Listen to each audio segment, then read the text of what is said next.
السلام علیکم ورحمۃ اللہ وبرکاتہ۔ نحمده ونصلی علی رسولہ الکریم، اما بعد فاعوذ باللہ السمیع العلیم من الشیطان الرجیم، بسم اللہ الرحمن الرحیم۔ ان الذین یتلون کتاب اللہ واقاموا الصلاة وانفقوا مما رزقناهم سرا وعلانیہ یرجون تجارة لن تبور لیوفیہم اجورہم ویزیدہم من فضلہ انہ غفور شکور۔ یقیناً وہ لوگ جو اللہ کی کتاب کی تلاوت کرتے ہیں اور نماز قائم کرتے ہیں اور جو کچھ ہم نے انہیں دیا ہے اس میں سے خفیہ اور اعلانیہ اللہ کی راہ میں خرچ کرتے ہیں، وہ ایسی تجارت کی امید رکھتے ہیں جس تجارت میں ہرگز نقصان نہیں ہوگا۔ اللہ انہیں ان کے پورے اجر دے گا اور اپنے فضل سے مزید بھی نوازے گا۔ یقیناً وہ خوب بخشنے والا، قدر کرنے والا ہے۔ عزیز بھائیوں، قابل احترام بزرگوں اور میری معزز مسلمان بہنوں،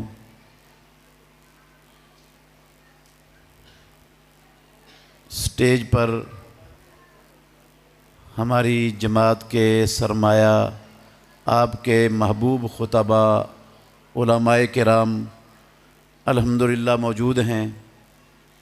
میں ان کے اور آپ کے درمیان انشاءاللہ زیادہ دیر حائل نہیں رہوں گا۔ اصل میں محترم امیر حمزہ حفظہ اللہ تعالی، انہوں نے آپ کے پاس حاضر ہونا تھا۔ ان کی آنکھوں کا آپریشن ہوا ہے، وہ آنے کے لیے بھی تیار تھے، لیکن ڈاکٹر نے انہیں لمبا سفر کرنے سے منع کر دیا، روک دیا، جس کی وجہ سے وہ آپ کے پاس حاضر نہیں ہو سکے۔ انشاءاللہ الرحمن وہ بہت جلد آپ کو آپ کے اس شہر میں انشاءاللہ الرحمن جمعہ کا خطبہ دیں گے اور جمعہ پڑھائیں گے انشاءاللہ الرحمن عنقریب، بہت جلدی آپ ان کے خطاب سے بھی انشاءاللہ مستفید ہوں گے۔ میں کوئی لمبی چوڑی باتیں انشاءاللہ نہیں کروں گا۔ اگر آپ توجہ سے اور غور سے سنیں گے تو اللہ نفع بڑھا دے گا آپ کو انشاءاللہ۔ عزیز بھائیوں، سورہ فاطر کی 29 اور 30 نمبر 2 آیتیں سنی ہیں آپ نے۔ اللہ رب العالمین نے ان آیتوں میں کچھ تاجروں کا ذکر کیا ہے۔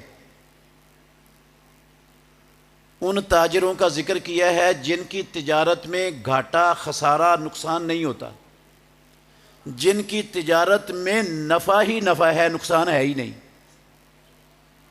جبکہ پاکستان کی 21 کروڑ مسلمان عوام اور دنیا میں بسنے والے 1.5 ارب کے لگ بھگ کلمہ پڑھنے والے وہ تجارت کر رہے ہیں جس تجارت میں گھاٹا ہی گھاٹا ہے، نقصان ہی نقصان ہے، نفع ہے ہی نہیں۔ ساری دنیا کی بات نہیں کروں گا، ہم چونکہ پاکستان میں رہتے ہیں، پاکستان کی بات کرتا ہوں۔ 72 سال ہو گئے یہ ملک لا الہ الا اللہ محمد الرسول اللہ صلی اللہ علیہ وسلم کے نام پر حاصل کیا ہے، اور ملک میں 98% آبادی کلمہ پڑھنے والوں کی، مسلمانوں کی ہے۔ میرے محترم بھائیوں، اس خطے میں مالک الملک نے ایک نہیں، دو نہیں، اپنے قدرتی معدنی وسائل کے بے شمار خزانے رکھے ہوئے ہیں۔ اتنے بڑے بڑے خزانے ہیں کہ شاید اکثر لوگوں کو تصور بھی نہ ہو ان کا۔ دنیا کا 6 نمبر کا بڑا سونے کا خزانہ اللہ نے پاکستان کی زمین میں رکھا ہوا ہے۔ ریکو ڈک کان کے نام سے دنیا اس کو جانتی ہے۔ دنیا میں 3 نمبر کی بڑی کوئلے کی کانیں اللہ نے پاکستان میں پیدا کی ہوئی ہیں۔ پٹرول، ڈیزل، یہ صرف سعودی عرب، کویت، ایران، عراق، خلیجی ریاستوں میں نہیں ہیں، پاکستان کی زمین میں بھی تیل کے بڑے بڑے ذخیرے رب نے پیدا کیے ہوئے ہیں۔ لوہے اور تانبے کی کانیں پاکستان میں موجود ہیں۔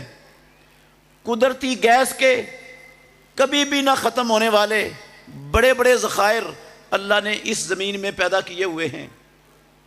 نمک، پاکستان کی زمین میں اتنے بڑے ذخائر ہیں، اور پوری دنیا میں ایسا نمک پوری دنیا میں آپ کو کہیں نہیں ملے گا جیسا نمک اللہ نے پاکستان میں پیدا کیا ہوا ہے۔ پوری دنیا میں کسی ملک کے پاس نہیں۔ چونے اور جپسم کی اتنے بڑے بڑے ذخیرے ہیں جو کبھی بھی ختم ہونے والے نہیں ہیں۔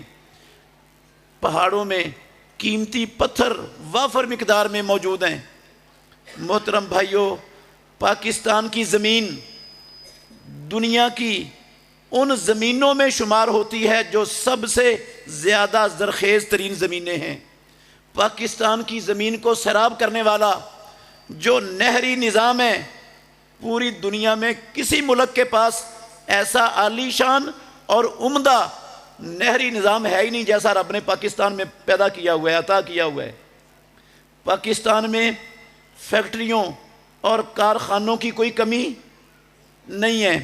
پاکستان میں تعلیم کی کوئی کمی نہیں ہے۔ ہر گلی میں سکول کھلے ہوئے ہیں، ہر شہر میں کالج بنے ہوئے ہیں، ٹیکنیکل انسٹیٹیوٹ بنے ہوئے ہیں، یونیورسٹیاں بڑی بڑی شہروں کے اندر موجود ہیں۔ جہاں یونیورسٹیاں نہیں ہیں وہاں بن رہی ہیں۔ تعلیم کی کوئی کمی نہیں۔ ایک ایک یونیورسٹی ہزاروں نوجوانوں کو ایم فل اور پی ایچ ڈی کی ڈگریاں جاری کر رہی ہیں۔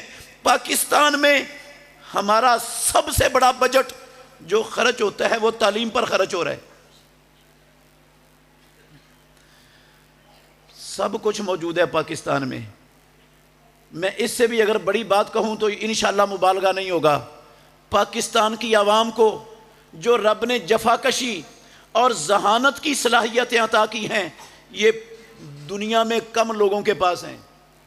آپ یورپ میں چلے جائیں، ان کے ملکوں کے خوشحالی کے بڑے بڑے منصوبے جو چل رہے ہیں، ان منصوبوں کو ہولڈ کرنے والے بندے تک پہنچیں تو آپ کو کوئی نہ کوئی پاکستانی نظر آئے گا۔ ان کے پاس ایسے ذہین اور جفاکش افراد نہیں ہیں۔ سب کچھ موجود ہے۔ سوال میرا صرف اتنا ہے، 70-72 سال گزر گئے، سب کچھ ہے، کیا ہمارے ملک سے بے روزگاری ختم ہو گئی؟ تنگ دستی ختم ہو گئی؟ ہمارے ملک سے مہنگائی کا نام و نشان مٹ گیا؟ ختم ہو گئی مہنگائی؟ ختم نہیں ہوئی۔ کیا ہمارے ملک سے قرضے اتر گئے؟ قرضوں سے جان چھوٹ گئی؟ ہماری سب حکومتیں کشکول گلے میں لٹکائے ہوتے ہیں، جولیاں پھیلائی ہوتی ہیں، ساری دنیا میں ڈالروں کے ٹکڑوں کی بھیک مانگتے پھر رہے ہیں۔ کیوں میرے بھائیوں؟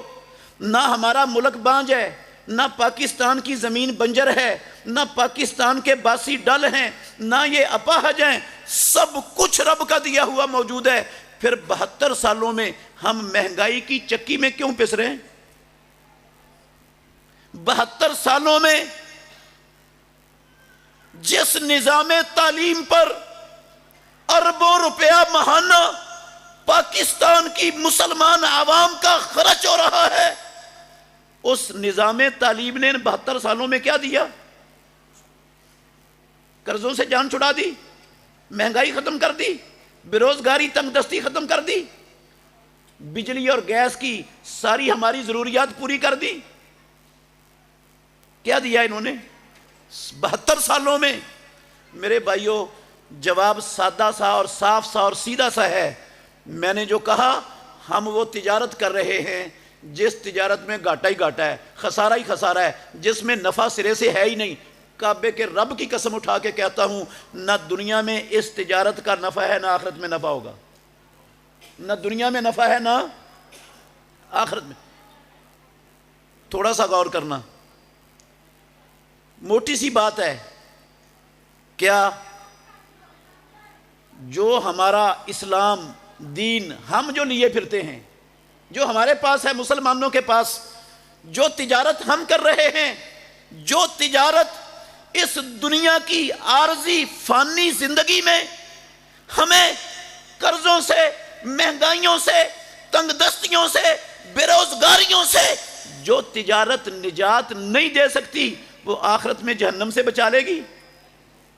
جو دنیا میں پاکستان کی زمین میں رب کے بے شمار قدرتی خزانوں کے باوجود ہمیں خوشحال نہیں بنا سکی، وہ تجارت ہمیں جنت کا وارث بنا لے گی؟ ہم گھاٹے والی تجارت کر رہے ہیں۔ جن لوگوں نے یہ والی تجارت کی، توجہ میری طرف میرے بھائیوں، جن لوگوں نے یہ والی تجارت کی جو رب العالمین نے ان 2 آیتوں کے اندر گارنٹی کے ساتھ بیان کی ہے کہ اس میں نقصان نہیں، گھاٹا نہیں ہے، جن لوگوں نے وہ تجارت کی، ان کا ذرا تھوڑا سا منظر میں آپ کے سامنے رکھتا ہوں۔ ہجرت کر کے آئے تھے، مکہ مکرمہ سے مدینہ طیبہ پہنچے تھے مہاجر ہو کر۔ محترم بھائیوں، مہاجر ہو کر مدینہ پہنچے تھے، اکثر لوگوں کے پاس رہنے کے لیے گھر نہیں تھا، پہننے کے لیے پورا لباس نہیں تھا، کھانے کے لیے کئی دن راشن کا لقمہ نہیں ہوتا تھا۔ کوئی 70 سال نہیں لگے، 60 سال بھی نہیں لگے، اللہ کے گھر میں بیٹھا ہوں، تاندلیاں والا کے مسلمانوں 50 سال بھی نہیں لگے انہیں۔ یہ لوگ جن کے گھروں میں 2 مہینے گزر جاتے تھے، چولہا جلانے کی نوبت نہیں آتی تھی، 50 سال نہیں لگے، مدینہ طیبہ کا ایک باسی زکوٰۃ کا مال ہاتھ میں اٹھائے زکوٰۃ دینے کے لیے نکلتا ہے۔ پورے مدینے کی آبادی میں ایک گھر بھی زکوٰۃ لینے والا نہیں تھا، سب زکوٰۃ دینے والے بن چکے تھے۔ 50 سال سے بھی کم عرصے میں یہ خوشحالی جو مدینے کے باسیوں کو عطا ہوئی۔ پھر میرا سوال ہے آپ سے، آپ بھی ماشاءاللہ تاجر ہیں، مسلمان ہیں، کیا انہوں نے مدینہ میں آ کر مدینے کے زمین کے کتنے مربع آباد کیے تھے اس خوشحالی تک پہنچنے کے لیے؟ کتنے مربع آباد کیے تھے؟ کوئی مربع آباد نہیں کیا۔ انہوں نے کتنی فیکٹریاں کارخانے لگائے تھے؟ کوئی فیکٹری کارخانہ نہیں لگا۔ کتنے کالج، یونیورسٹیاں اور ٹیکنیکل انسٹیٹیوٹ بنائے تھے؟ میرے بھائیوں، کوئی کالج یونیورسٹی نہیں بنائی تھی۔ انہوں نے سود پر یہودیوں سے کتنے قرضے لیے تھے؟ انہوں نے کہا پیٹ پر پتھر باندھنا گوارا ہے، بھوکے مر جائیں گے، سود پر 1 روپیہ قرضہ لینا گوارا نہیں ہے۔ قرضے نہیں لیے، فیکٹریاں کارخانے نہیں بنے، سکول یونیورسٹیاں نہیں بنی۔ سعودی عرب میں تیل تھا، تیل کے کنویں کھود کر وہ خوشحال بنے تھے۔ احد پہاڑ میں سونا تھا، کیا سونا نکال کر خوشحالی ملی تھی انہیں؟ میرے محترم بھائیوں، کیا ان کے پاس کوئی اعلیٰ دین کا چراغ نامی چیز آ گئی تھی کہ جس کو تیلی لگانے سے مدینے میں خوشحالی کے چشمے پھوٹ پڑے تھے؟ کیا ان کے پاس کوئی جادو کی چھڑی تھی جس کی بنا پر وہ 50 سال سے بھی کم عرصے میں خوشحال ترین ہو گئے تھے؟ صرف خوشحال نہیں، اللہ نے ان کو خوشحالی بھی دی، عزت بھی دی، آزادی بھی دی، کامیابی بھی دی، 65 لاکھ مربع میل کی رب نے ان کو حکومت بھی دی۔ اس وقت کی سپر پاوریں روم اور ایران دنیا کے جھوٹے خدا بنے ہوئے، وہ ان کو اپنی زندگیوں کا خراج دینے پر مجبور ہوئے۔ صرف دنیا کی چیزیں نہیں، میرے محترم بھائیوں رب نے جنت کا سرٹیفکیٹ بھی دے دیا. کہا رضی اللہ عنہم ورضوا عنہ وَأَعَدَّ لَهُمْ جَنَّاتٍ تَجْرِي تَحْتَهَا الْأَنْهَارُ خَالِدِينَ فِيهَا أَبَدًا.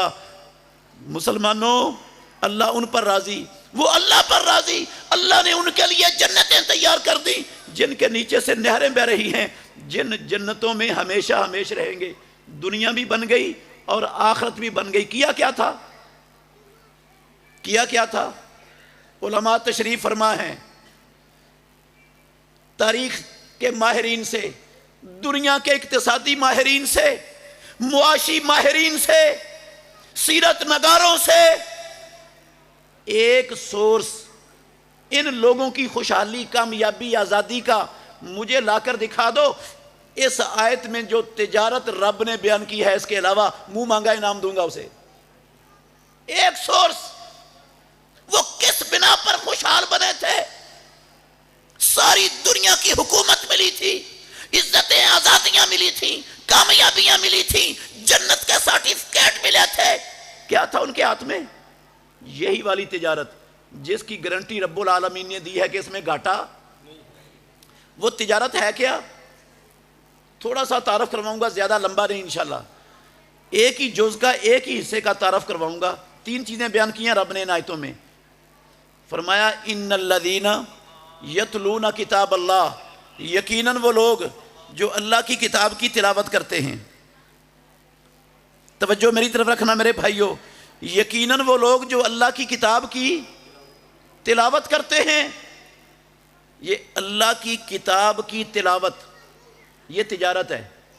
اس کو رب العالمین نے نفع بخش تجارت کہا ہے.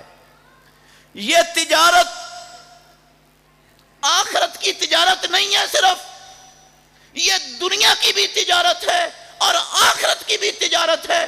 یہ قرآن مجید کی تلاوت قسم اللہ کی دونوں جہانوں کی تجارت ہے، دونوں جہانوں کی. ایک حدیث سے آپ نے اندازہ لگا لینا ہے. رسول مکرم صلی اللہ علیہ وسلم نے فرمایا صحابہ سے مخاطب ہو کر، تم میں سے کس شخص کو پسند ہے کہ صبح سویرے اپنے گھر سے نکلے، وادی بطحان یا وادی عقیق میں جائے. مدینہ طیبہ میں 2 وادیوں کے نام ہیں.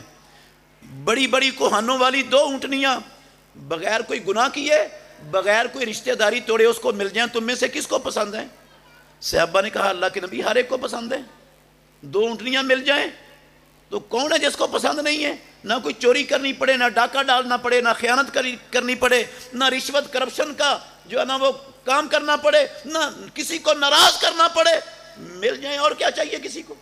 آپ نے فرمایا توجہ میری طرف، افلا یغدو احدکم الی المسجد. میرے صحابہ تم میں سے کوئی بندہ اپنے گھر سے اٹھ کر صبح سویرے اللہ کے گھر میں مسجد میں کیوں نہیں آتا؟ فَيَقْرَأَ أَوْ فَيَعْلَمَ آیتین من کتاب اللہ خیر اللہ من ناقتین وثلاث خیر اللہ من ثلاث واربع خیر اللہ من اربع ومن اعدادہن من الابل. تو اللہ کے گھر میں آ کے قرآن مجید کی ایک آیت پڑھ لے، 2 آیتیں پڑھ لے یا سیکھ لے. راوی کو شک ہے کون سے لفظ بولے رسول اللہ صلی اللہ علیہ وسلم نے. اس کے لیے 2 اونٹنیاں حاصل کر لینے سے بہتر 3 سیکھ لے. 3 اونٹنیاں حاصل کر لینے سے 4 سیکھ لے. 4 اونٹنیاں حاصل کر لینے سے بہتر. جتنی آیتیں سیکھ لے اتنی اونٹنیاں حاصل کر لینے سے بہتر. سمجھ نہیں آئی ابھی؟ توجہ کرنا، غور کرنا. اونٹنیاں بندے کو مل جائیں تو اونٹنیاں ملنے سے فائدہ دنیا میں ہوگا یا آخرت میں؟ دونوں جہانوں میں. فائدہ دونوں جہانوں میں ہے. دنیا میں اونٹنیوں کا فائدہ یہ ہے کہ ہم ان پر سواری کر سکتے ہیں، ہم ان پر بوجھ مال برداری کر سکتے ہیں، ہم ان کا گوشت کھا سکتے ہیں، ہم ان کو بیچ کر اپنی دنیاوی ضروریات پوری کر سکتے ہیں. یہ سارے دنیاوی فائدے ہیں. اور آخرت میں بھی فائدہ ان سے اٹھا سکتے ہیں. 2 اونٹنیوں سے جو مل گئی ہیں مفت میں، اللہ کی راہ میں اگر ان کو صدقہ کر دیں، غریبوں مسکینوں کے لیے وقف کر دیں تو یہ آخرت میں فائدہ ہوگا کہ نہیں؟ 2 اونٹنیاں ملنے کا میرے محترم بھائیوں، تاندلہ کے رہنے والے غیور مسلمانوں، 2 اونٹنیاں ملنے سے کم از کم 4 لاکھ روپے کی تو ہوں گی. 4 لاکھ روپیہ ملنے سے جتنا فائدہ دنیا میں کسی انسان کو ہو سکتا ہے، پیدا کرنے والے کی قسم اٹھا کے کہتا ہوں اس سے زیادہ فائدہ دنیا میں قرآن کی 2 آیتیں سیکھ کر حاصل ہوتا ہے. اور جتنا فائدہ وہ ملنے والی 2 اونٹنیاں اللہ کی راہ میں صدقہ کر کے آخرت میں مل سکتا ہے، اس سے زیادہ فائدہ 2 اونٹنیوں سے زیادہ فائدہ 2 آیتیں سیکھ کر آخرت میں بھی ملے گا. دنیا میں بھی اس سے زیادہ فائدہ اور آخرت میں بھی اس سے.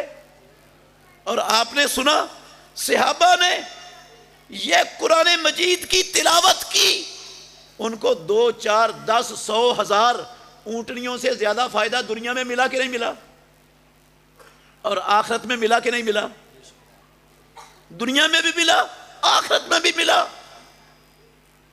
آپ کہیں گے یہ تجارت تو پھر ہم بھی کر رہے ہیں، ہر مسجد میں ہر نماز میں قرآن کی تلاوت ہوتی ہے، رمضان میں ہر گھر کے اندر ہر فرد قرآن کی تلاوت کر رہا ہے. 72 سالوں سے پاکستان میں بے شمار لوگ تلاوت کرنے والے موجود ہیں. یہ تلاوت یہ تجارت تو ہم بھی کر رہے ہیں. نہیں میرے بھائیوں، نہیں. یہ والی تجارت یہ والی تلاوت جو 72 سالوں سے ہم پاکستان میں کر رہے ہیں، یہ والی تلاوت نہیں ہے. یہ والی تجارت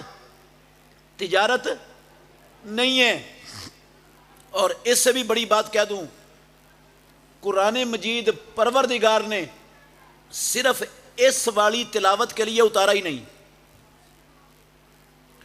قرآن مجید مالک الملک نے صرف اس تلاوت کے لیے نہیں اتارا جو 72 سالوں سے پورے ملک میں ہو رہی ہے. وہ کون سی تلاوت ہے جو تجارت ہے، اور وہ کون سی تلاوت ہے جس کے لیے رب نے قرآن اتارا ہے؟ سن لینا میرے بھائیوں، ایک ہی حدیث سے انشاءاللہ آپ اندازہ لگا لیں گے. ابو عبد الرحمن السلمی جو صحابہ نے تجارت کی ہے، تلاوت کی ہے، غور کرنا. ابو عبد الرحمن السلمی تابعی ہیں جلیل القدر، کہتے ہیں ہمیں ان لوگوں نے قرآن پڑھایا جنہوں نے ڈائریکٹ رسول اللہ سے پڑھا تھا. عثمان بن عفان، عبداللہ بن مسعود اور بھی صحابہ کے نام لیے، وہ ہمارے قرآن کے استاد ہیں. انہوں نے قرآن امام الانبیاء سے پڑھا تھا، انہوں نے ہمیں پڑھایا.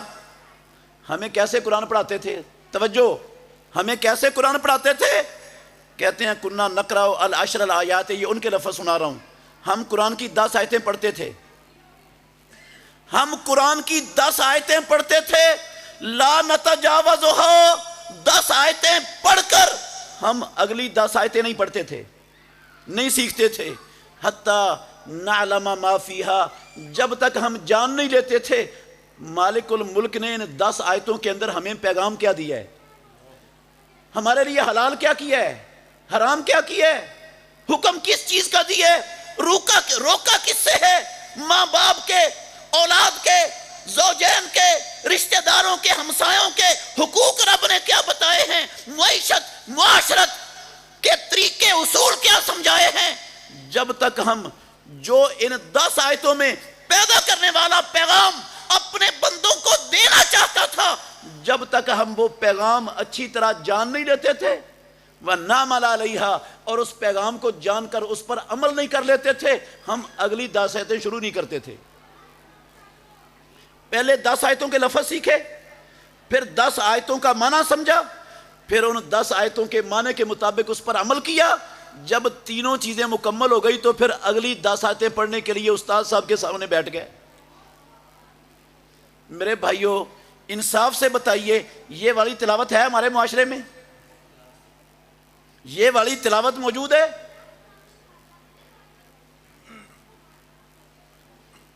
ہم 72 سال ہو گئے تلاوت کرتے ہوئے، 72 سال تلاوت کرتے ہوئے ہو گئے. موٹی سی بات ہے، ناراض نہیں ہونا، میں آپ کی بات نہیں کر رہا، ساری امت کی بات کر رہا ہوں. 72 سال ہو گئے پاکستان برا کر قرآن کی تلاوت کرتے ہوئے. کیا ہماری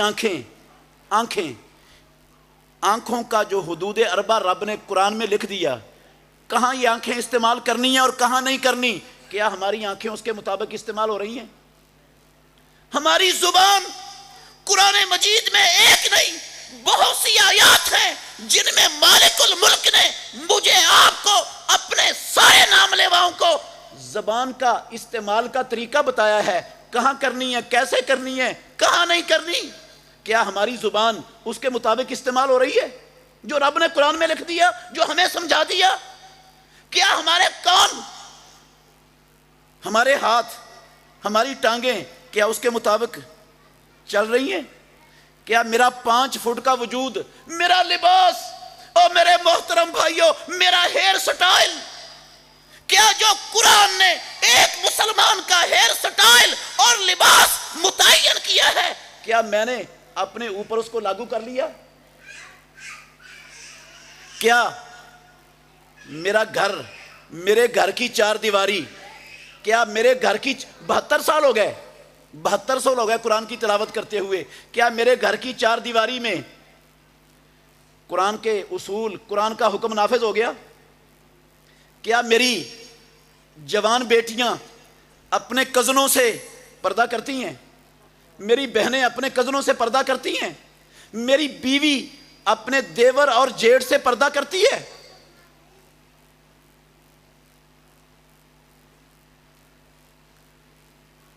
کیا میری دکان، میری فیکٹری، کارخانہ، کیا میری منڈی اور مارکیٹ، کیا اس منڈی اور مارکیٹ میں آسمانوں والے رب کے اتارے ہوئے اصولوں پر کاروبار اور تجارت ہو رہا ہے؟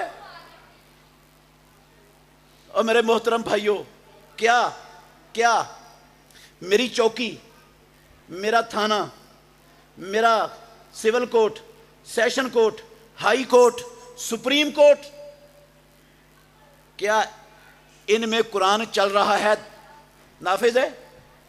قرآن کے مطابق فیصلے ہو رہے ہیں؟ فیصلے ہونا تو دور کی بات ہے. میں یہ پوچھنا چاہتا ہوں، کیا قرآن کو ان اداروں میں دخل دینے کا بھی حق ہے؟ دخل دے سکتا ہے قرآن؟ قرآن دخل دے سکتا ہے ان اداروں میں آ کر؟ قرآن کو دخل دینے کا بھی حق نہیں. ملک مسلمانوں کا لا الہ الا اللہ محمد الرسول اللہ کے نام پر بنا، 98% آبادی مسلمانوں کی، لیکن قرآن کو اس ملک کے اداروں میں دخل دینے کا بھی حق نہیں ہے. کون سی تلاوت ہو رہی ہے؟ کس لیے آیا تھا قرآن دنیا میں؟ اللہ اکبر. ہمارے وزیر اعظم صاحب کہتے ہیں ہم نیا پاکستان بنا رہے ہیں، ہم مدینے کی ریاست بنائیں گے. میرے بھائیوں، قرآن کو نہ منڈی میں، نہ بازار میں، نہ مارکیٹ میں ہے، نہ گھر میں، نہ ان پاکستان کے کسی ادارے میں قرآن کو دخل دینے کا بھی حق نہیں. یہ اترا ہے دنیا میں مسجد کے اندر چوم چاٹ کر، مسجد کی الماری میں نظر بند ہونے کے لیے. اس کو مسجد میں نظر بند کر دیں، چوم چاٹ کے رکھ دیں تو کیا نیا پاکستان بن جائے گا؟ مدینے کی ریاست قائم ہو جائے گی قرآن کے بغیر؟ مدینے کی ریاست قرآن کو نظر انداز کر کے، قرآن کو پسے پشت ڈال کر، قرآن کو مسجد کی الماری میں نظر بند کر کے، مدینے کی ریاست کا خواب کبھی شرمندہ تعبیر نہیں ہو سکتا.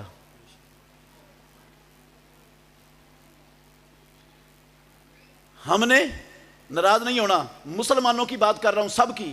ہم نے قرآن کو سمجھا کیا ہے؟ لوگوں کا قرآن سے تعلق کیا ہے؟ میرے بھائیوں غور کرنا.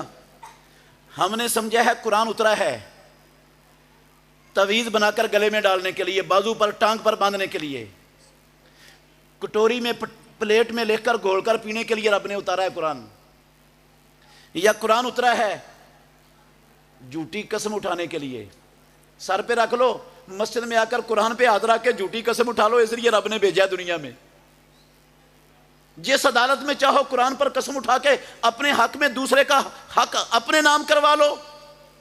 یا قرآن اترا ہے مردوں کو پارسل کرنے کے لیے. کس لیے اترا ہے؟ مردوں کو پارسل ہو رہا ہے ہمارے معاشرے میں قرآن.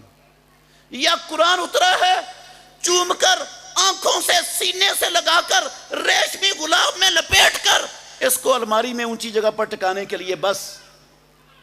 یا قرآن اترا ہے فرقہ واریت کا گند پھیلانے کے لیے مسلمانوں میں، پارٹی بازی کی نجاست کے لیے قرآن کو استعمال کیا جا رہا ہے، مسلمان کر رہے ہیں.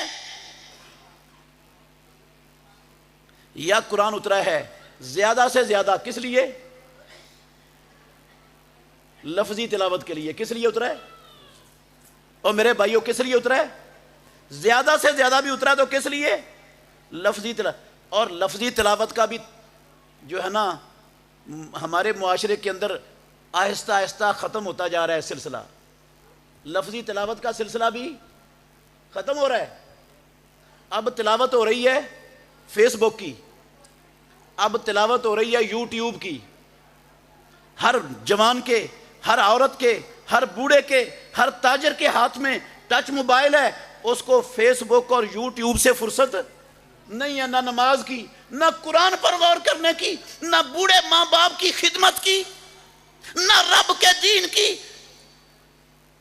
کسی چیز کی فرصت نہیں ہے ہمارے معاشرے کے مسلمانوں کے پاس.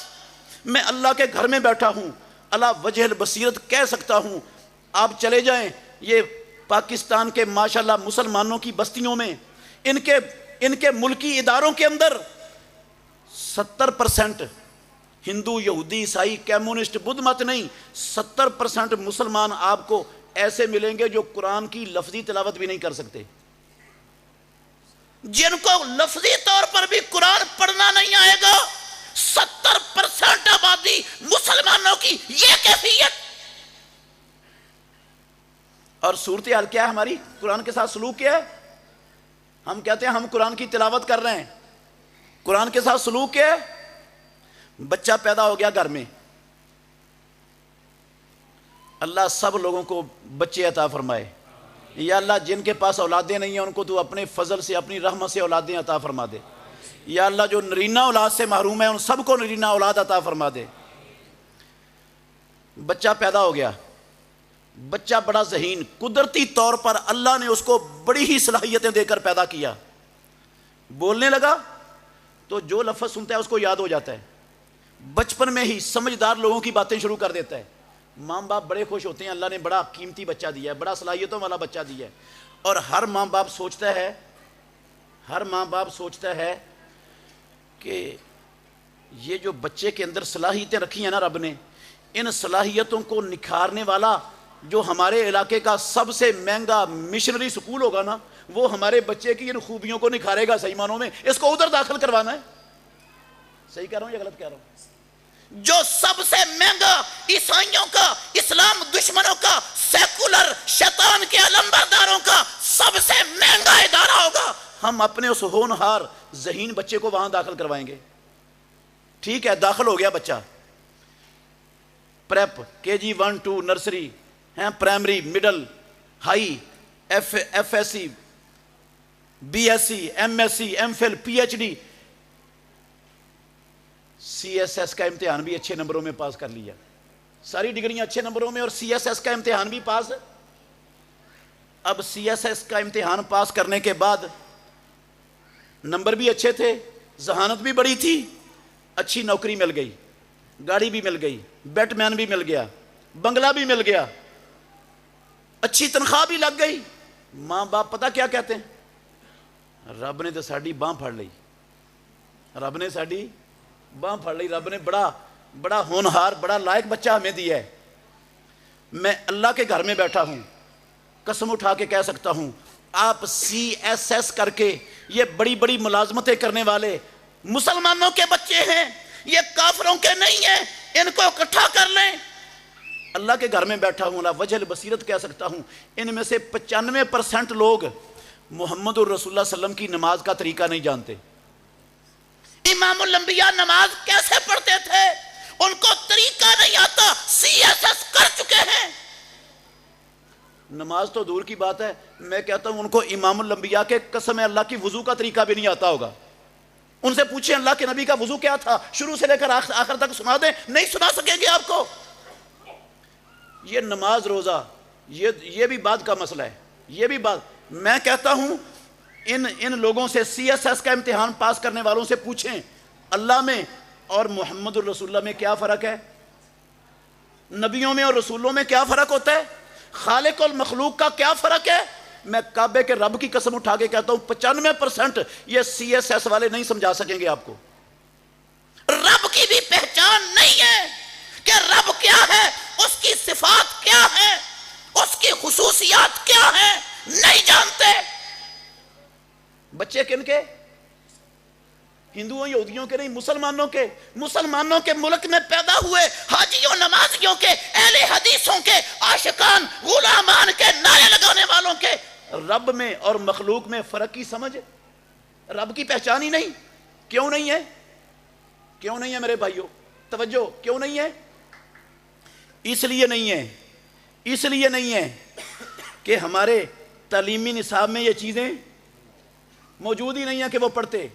قرآن انہوں نے وہ جس ادارے میں داخل کروایا، انہوں نے قرآن سے متنفر کر دیا، داڑھی سے متنفر کر دیا، پردے سے متنفر کر دیا، مسجد سے متنفر کر دیا، عالم دین سے متنفر کر دیا۔ اس کو بتا دیا کہ دین تیری ترقی کی راہ میں سب سے بڑی رکاوٹ ہے۔ سیکولر بنے گا، دین کو پسے پشت ڈالے گا، کھڈے لین لگائے گا، تو پھر تجھے خوشحالی، عزت اور کامیابی ملے گی۔ یہ ان اداروں نے اس کی گٹی کے اندر بھر دیا۔ اب اس کو ان چیزوں کا کہاں سے پتہ چلنا تھا؟ اور جو بچہ، ناراض نہیں ہونا میرے بھائیوں، قسم اللہ کی میں آپ میں سے کسی کو نشانہ نہیں بنا رہا ہوں، میں امت کا رونا رو رہا ہوں۔ جو بچہ گھر میں نابینا پیدا ہو جاتا ہے، گھر میں کیا پیدا ہو جاتا ہے؟ نابینا۔ ماں باپ کیا کہتے ہیں؟ اس کو مدرسے میں چھوڑاؤ، اس کو کہاں بھیج دو؟ جو موٹے دماغ کا بیچارہ پیدا ہو گیا، ایک سکول میں داخل کروایا، دوسرے میں، تیسرے میں، چوتھے میں، نہیں پڑھ سکتا، شکایتیں آتی ہیں، اخراجات کرواتا ہے، لیکن صفر ہے۔ ماں باپ کیا کہتے ہیں؟ اس کو مدرسے میں چھوڑاؤ، یہ مال رب کو دے دو، یہ رب کو، یہ عمدہ مال کس کو دینا چاہیے؟ یہ سب سے عمدہ مال رب کو دے دو۔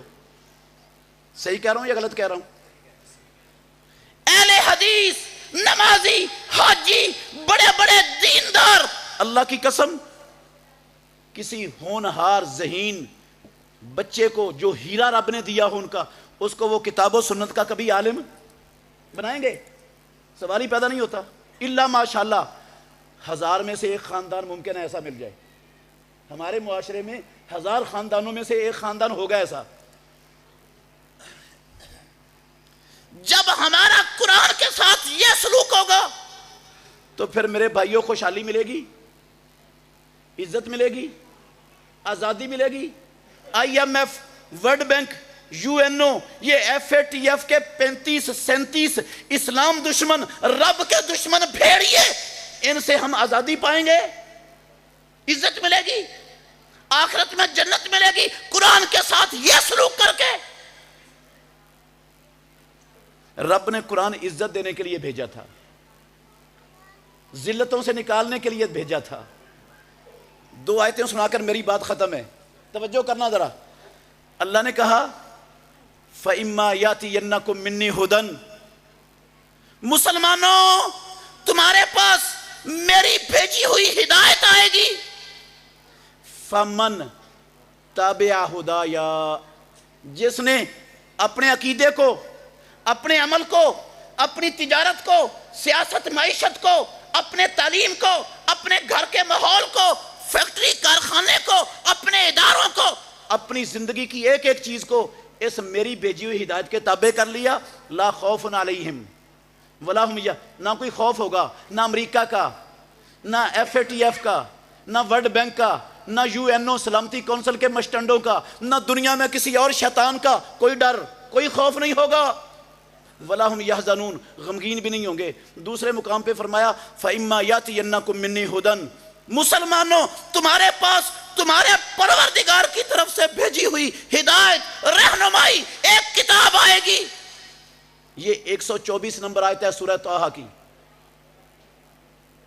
فَمَنِ اتَّبَعَ هُدَايَا، یہ نہیں کہا جس نے میری ہدایت کو بوسہ دے دیا، میری ہدایت کو چوم لیا، آنکھوں سے لگا کر سینے سے لگا لیا، ریشمی غلاف کے اندر لپیٹ کر پیچھا نہ ہونے دیا، اونچی جگہ پر رکھ دیا، یہ نہیں کہا اس کو قسم اٹھانے کے لیے سر پہ رکھ لیا، مردے کو پارسل کر دیا، نہیں کہا فَمَنِ اتَّبَعَ هُدَايَا، جس نے میری بھیجی ہوئی ہدایت کے اپنی زندگی کو مکمل طور پر تابع کر دیا، لا یذل ولا یشقی، نہ وہ کبھی گمراہ ہوگا، نہ کبھی بدبختی کا سامنا کرنا پڑے گا اسے۔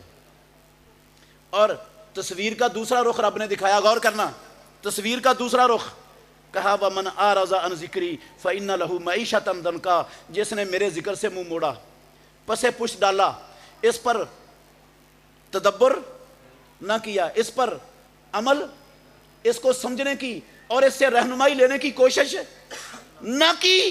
وَمَنْ أَعْرَضَ عَنْ ذِكْرِي، او مسلمانوں، فَإِنَّ لَهُ مَعِيشَةً ضَنْكًا، سونے کے خزانے بھی ہوں گے، کوئلے کی بھی ہوں گے، گیس کے بھی ہوں گے، تیل کے بھی ہوں گے، لوہے تانبے کے بھی ہوں گے، نمک جپسم اور چونے کے بھی ہوں گے، فیکٹریاں کارخانے بھی ہوں گے، تعلیمی ادارے بھی ہوں گے، ذہانتیں جفاکشیاں بھی ہوں گی، لیکن مہنگائی ختم، معیشت ضنکا، معیشت تنگ ہو جائے گی، گزران تنگ ہو جائے گی، قرضوں سے جان نہیں چھوٹے گی، بے روزگاری اور تنگ دستی ختم، قرضوں کی لعنت سے نجات اور چھٹکارا۔ اچھا، دنیا میں معیشت ضنکا، تنگ معیشت، اور آخرت میں کیا؟ وَنَحْشُرُهُ يَوْمَ الْقِيَامَةِ أَعْمَىٰ، قیامت والے دن ان سب کو نابینے بنا کر کھڑے کر دیں گے میدان محشر میں، اندھے بنا کر۔ کہے گا رب لما حشرتنی اعمیٰ وقد کنت بصیرا، یا اللہ اتنی بڑی ذلت ساری خلقت کے سامنے، میں تو بینا تھا، مجھے اندھا بنا کر کیوں اٹھایا ہے؟ اللہ کہیں گے کذالک اتتک آیاتنا، او مسلمان تیرے پاس ہماری آیتیں آئی تھیں، تیرے پاس ہماری آیتیں آئی تھیں، فنسیتہا، تو نے ہماری آیتوں کو کیا کر دیا؟ بلا دیا، فراموش کر دیا۔ تو نے ان پر تدبر نہیں کیا، کس لیے اتاری تھی رب نے آیتیں یہ قرآن کی؟ کتاب انزلناہ الیک مبارک لیدبروا آیاتہ ولیتذکر اولو الالباب۔ مسلمانوں، کتاب انزلناہ الیک مبارک، ہم نے یہ برکتوں کا خزانہ مبارک کتاب ہم نے آپ پر اتاری تھی، کیوں اتاری تھی؟ لیدبروا آیاتہ، تاکہ لوگ اس کی آیتوں پر کیا کریں؟ تدبر کریں، سمجھیں، غور و فکر کریں۔ وَلِيَتَذَكَّرَ اولو الالباب، یہ سارے عقل والے بیٹھے ہیں تاکہ یہ اس سے رہنمائی لیں، ہر قدم اس سے پوچھ کر اٹھائیں۔ اس لیے اتاری تھی کتاب دنیا میں رب نے۔ اور میرے بھائیوں، میرا آپ سے سوال ہے چھوٹا سا، کیا ہم سے قرآن پڑھنے اور سمجھنے کے حوالے سے کوئی کوتاہی ہوئی ہے کہ نہیں؟ ہاں بول کر بتائیں۔ تھوڑی سی ہوئی ہے نا، معمولی سی؟ بہت زیادہ ہوئی ہے؟ اگر مانتے ہیں کہ ہمارے سے کوتاہی ہوئی ہے اور ہوئی بھی زیادہ ہے، تو پھر میری گزارش ہے آپ سے، یہ کوتاہی مرد دم تک چھوڑنی نہیں چاہیے، ہمیں اس پر ڈٹے رہنا چاہیے، ٹھیک ہے نا؟ ہاں ڈٹے رہنا چاہیے نا، اس پر چھوڑنی چاہیے؟ کون کہتا ہے چھوڑنی چاہیے؟ پھر میری گزارش ہے میرے بھائیوں، گزارش ہے، منوا نہیں سکتا ہوں میں، میرا اختیار نہیں ہے منوانے کا، گزارش کر سکتا ہوں یا زیادہ زیادہ آپ کی منت کر سکتا ہوں، آپ میری منت سمجھ لیں۔ اگر مان لیا کہ کوتاہی ہوئی ہے ہم سے، تو آج کے بعد اللہ کے گھر میں بیٹھے ہو، اللہ سے عہد کرو، سارے بھائی، ہر بھائی اللہ سے عہد کرے، آج کے بعد میری زندگی کا ایک دن بھی ایسا نہیں گزرے گا جس دن میں قرآن مجید کی کم از کم ایک آیت میں سمجھ کر نہ پڑھوں۔ 24 گھنٹے میں کتنا کام ہے؟ ایک آیت کیسے پڑھنی ہے؟ سمجھ کر۔ رب اس آیت میں مجھے کیا رہا ہے؟ رب کا پیغام کیا ہے؟ رب کیا دے رہا ہے اس آیت میں؟ صرف ایک آیت سمجھ کر پڑھنا 24 گھنٹوں میں مشکل ہے؟ کوئی مشکل نہیں ہے۔ ایک آیت آج اللہ سے تہیہ کر لو کہ ایک آیت انشاءاللہ زندگی میں روزانہ سمجھ کر پڑھنی ہے کم از کم۔ طریقہ کیا ہے؟ طریقہ کیا ہے؟ مسجد میں آتے ہیں سارے ماشاءاللہ نماز پڑھنے کے لیے، مسجد میں آئیں، امام صاحب سے کہیں بھائی ایک آیت روزانہ ہمیں نماز کے بعد اس کا درس دے کر اچھی طرح سمجھا دیا کرو۔ کوئی امام اللہ کی قسم انکار نہیں کرے گا سمجھانے سے، کوئی نہیں انکار کرے گا۔ سمجھ سکتے ہیں کہ نہیں؟ اچھا، جو آیت ادھر سمجھی ہے امام صاحب سے سمجھ لی، یاد ہو گیا ترجمہ اس کا، اپنے گھر جائیں، اپنی بیوی کو بٹھا لیں، جوان بیٹیوں کو اور بہنوں کو بٹھا لیں، وہ آیت ان کو پڑھا دیں ترجمے کے ساتھ، ہو سکتا ہے؟ اچھا اگر گھر میں ہمارے ترجمے کے ساتھ قرآن کی تلاوت ہوگی تو برکتیں نازل ہوں گی کہ نہیں؟ اللہ کی رحمتیں اتریں گی کہ نہیں؟ یہ بابرکت اور رحمتوں سے بھرا ہوا خزانہ رب نے اتارا ہے کہ نہیں دنیا میں؟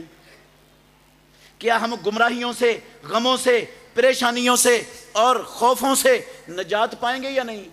مہنگائیوں، لوڈ شیڈنگوں، فرقہ واریت کی غلاظتوں سے قسم اللہ کی ہر شے سے نکل جائیں گے۔ ضرورت اس بات کی ہے کہ ہم قرآن کو سمجھ کر پڑھیں اور اس پر، یہ تجارت ہے، یہ ہے تجارت اصل میں۔ صحابہ نے یہ تجارت کی ہے۔ اور سنا رہا تھا آیت، اللہ نبینا بنا کر اٹھائے گا، کہے گا رب لما حشرتنی اعمی وقد کنت بصیرا، اللہ کہیں گے کذالک اتتک آیاتنا، تیرے پاس ہماری آیتیں آئی تھیں۔ وہ کہتی تھی اللہ کے سوا کسی کی عبادت، اللہ کے سوا کوئی داتا، کوئی دستگیر، کوئی بندہ پرور، کوئی غریب نواز، کوئی بگڑیاں بنانے والا، کوئی ڈوبی ہوئیوں کو تارنے والا، کوئی اولادیں دینے والا، کوئی نفع نقصان کا اختیار رکھنے والا، رب کے سوا۔ یہ آیتیں کہتی تھی تجھے، مانا ان آیتوں کو، یہ آیتیں کہتی تھیں تیرے اوپر سود حرام کر دیا رب نے، سود اللہ اور اس کے رسول کے خلاف جنگ ہے، سود کو چھوڑ دو، سودی کاروبار لین دین نہ کرو، آیتیں آئی تھیں، مانا ان آیتوں کو۔ تیرے پاس آیتیں آئی تھیں، تجھے کہتی تھی اقیموا الصلاۃ، نماز پڑھو، ورکعوا مع الراکعین، جب اذان ہوتی تھی تیری بستی میں، تیرے شہر میں، تیرے محلے میں، کیا دکانوں کے شٹر ڈاؤن ہو جاتے تھے؟ کیا کاروبار رک جاتے تھے؟ کیا دفاتر سیل ہو جاتے تھے؟ کیا سارے لوگ رب کے حکم پر لبیک کہتے ہوئے اپنی جبین نیاز رب کے گھر میں جھکانے کے لیے آ جاتے تھے؟ آیتیں کس لیے آئی تھی؟ یہ آیتیں کیا کہتی تھی؟ تو نے ان آیتوں کو فراموش کیا، آنکھیں بند کر لی، آج رب نے تجھے ساری خلقت کے سامنے اندھا بنا کر کھڑا کیا ہے۔ بس اندھا بنانے کے بعد معاملہ ختم نہیں میرے بھائیو۔ اللہ کہتے ہیں وَكَذَلِكَ نَجْزِي مَنْ أَسْرَفَ وَلَمْ يُؤْمِن بِآيَاتِ رَبِّهِ وَلَعَذَابُ الْآخِرَةِ أَشَدُّ وَأَبْقَىٰ، جو بھی میری آیتوں کے ساتھ یہ سلوک کرے گا اس کی یہی جزا ہوگی، اس کی یہی جزا ہوگی، جو بھی کرے گا اس کا یہی سزا ہوگی۔ اور آخرت کا عذاب وہ بڑا سخت ہے اور ہمیشہ باقی رہنے والا ہے، وہ کبھی ختم ہونے والا نہیں ہے۔ یا اللہ میرے ان سارے بھائیوں کو اور بہنوں کو، سب کو یا اللہ قرآن سمجھنے والا بنا دے، یا اللہ ہمیں سمجھ کر قرآن پڑھنے والا بنا دے۔ یا اللہ جو ہم سے کوتاہیاں ہو گئیں آج تک قرآن کے حوالے سے، یا اللہ تو معاف کر دے، ہم آئندہ یہ کوتاہی۔ آخر دعوانا الحمدللہ رب العالمین۔